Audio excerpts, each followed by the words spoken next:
Okay, everyone, so we're going to be looking at factoring a quadratic equation today.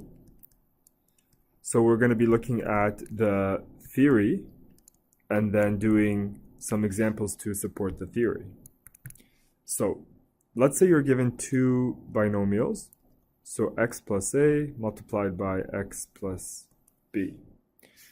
So let's start off by expanding this, right? And you know that what you do is you go step by step. So you do x times x, which is x squared, and then you do x times b, which is plus bx, a times x, which is plus ax, and then a times b, which is ab.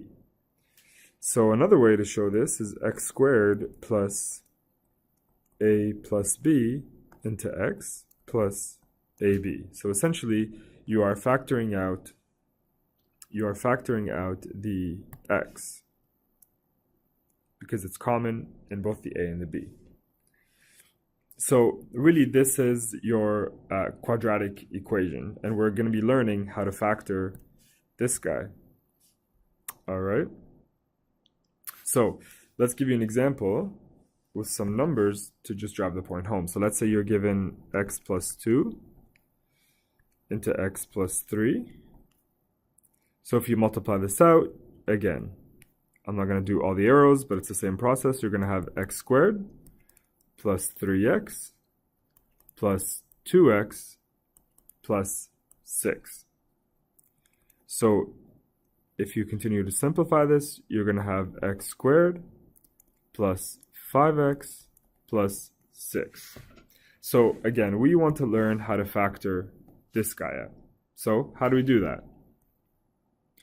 So you basically have to look for numbers where the product of 6 is going to equal to the summation of 5, right? It's because there's a and b in both, but when a and b are multiplied, they have to give you a 6, and when they're added, they have to give you a 5. So let's do this out. So if 6 is equal to ab, right? So what are the options? It could be 6 times 1, which is equal to 6. Or it could be 2 times 3, which is equal to 6. And also we know that 5 is equal to a plus b. So what gives us 5? Well, we can work off of what we already know to be sure, that it's either 6 times 1 or 2 times 3. So it's either 6 and 1 or 2 and 3. So in this case, if you do 6 plus 1, you're going to get 7, not 5. So this is wrong. But if you do 2 plus 3, you're going to be given 5. So this is right. So you have 2 times 3 gives you 6, and you have 2 plus 3 gives you 5. So you know that 6 times 1 is also wrong. So you know now that A equals 2 and B equals 3. So when we're factoring, we want to go back to the binomials, right? So we want to go back to the initial equation. So you always know, once you find a and b, you know that your equation is going to be this, x plus a into x plus b. So now that we factored it out, it looks like this, x plus 2 times x plus 3, right? So we have a is 2 and b is 3, which is consistent with what we have up here. Okay, so we're going to do one more example just to drive the point home. So x squared plus 3x plus 2. So we need to factor this out into our two binomials. So how do we do this? Remember that first you look at the 2. So you know that you need two numbers that the product gives you 2. And you also need two numbers that the summation gives you 3. So in this case, 2 times 1 is 2. And also, conveniently, 2 plus 1 is 3. So now you know that A is equal to 1 and B is equal to 2. So we go back into our binomials, x plus A into x plus B. So how do you solve this? X plus 1 into x plus 2. And there you go. And remember, if you're ever in doubt, you can expand this the same way we did on the previous slide, just to see what the results look like. And you will have exactly the same answer as above.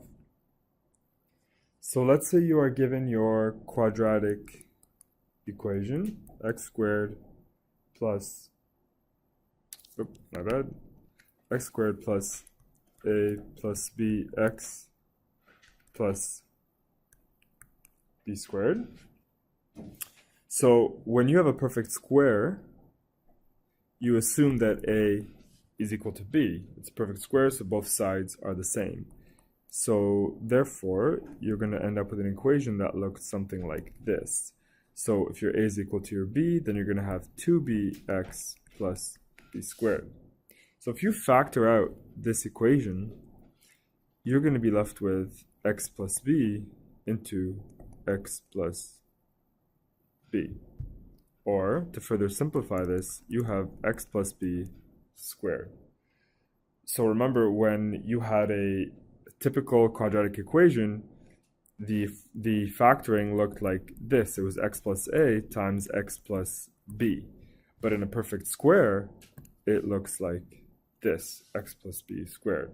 So that means that you don't have to look for an a value when you're factoring out a perfect square. So let's do a quick example just to make sure that's clear. So if we do x squared plus 6x plus 9. So remember, you want to know what the product, where the product of 9 is equal to the summation of 6. So in this case, 9 is equal to, in this case, AB. Let's say AB because you don't know whether or not it's a perfect square yet. You're not sure. So it could be two options. You could have 9 times 1. You could have 3 times 3.